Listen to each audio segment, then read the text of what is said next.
Occupy. Occupy.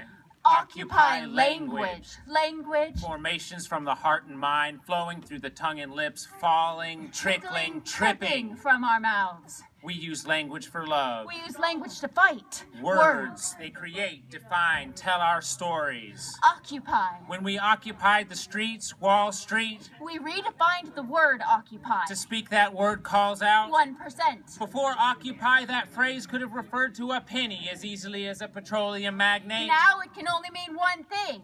Occupy. We must continue to reclaim our language. We must continue to build the vocabulary of a movement that will tell a new story with new words, with new meanings. And with every act of dissent, we must seize as many words as we can from the pages of the old story and write them into the new glossary of change. Having reached the end of our old story, There are a few chapters left, but if this is The Hobbit, we are approaching the Battle of Five Armies. The fat part of this book is in my left hand. having reached the end of our story, We're left wondering which book we'll read next. those of us who find paper and pen at hand must help to write it. Our new story will start with new words. What are the words Standing Rock gave us? Protectors. In our book, we propose Default condition, hitman culture, sacred violence. In other books, we find pain body, hero narrative, imagined order, horizon of possibility. Some words are the proper nouns of place and person. Ferguson, Flint, Katrina, Monsanto. Some words are thematic. Climate change, monoculture, permaculture. Some words will remind us that this is the long story of slow time. Slow food, slow money, slow conversation. Algunas palabras saldrán de otras lenguas, y aunque casi no hay idioma con razón, cada lengua nos ofrece su propia sabiduría especial. Some words will be entirely new. Coin them, use them. We must all become wordsmiths as prolific as Shakespeare. This is real world, high stakes balderdash.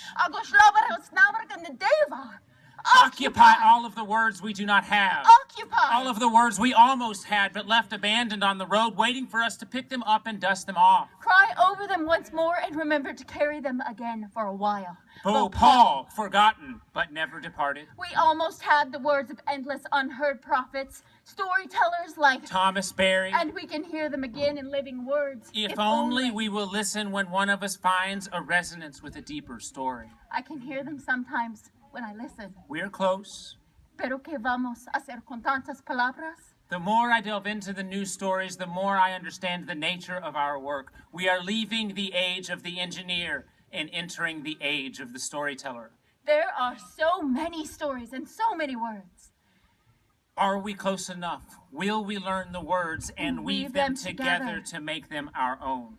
We can use our limited vocabulary to tell the new story, but we must heap meaning and meaning upon our words until their nuance becomes as significant as their spelling. And so our language must transcend the written word, yet the poets will persevere. Their words are stepping stones out into this vast lake of meaning. 1%. In 2011, we agreed that 1% of the population can dominate the other 99%.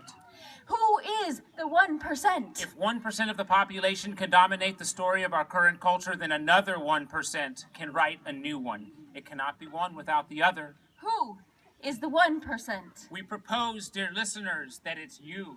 We are the 1%. And the story of our current culture is not our story. And we will not read it, write it, hear it, or permit it to be told in our language. We are the 1% and we will occupy a new story.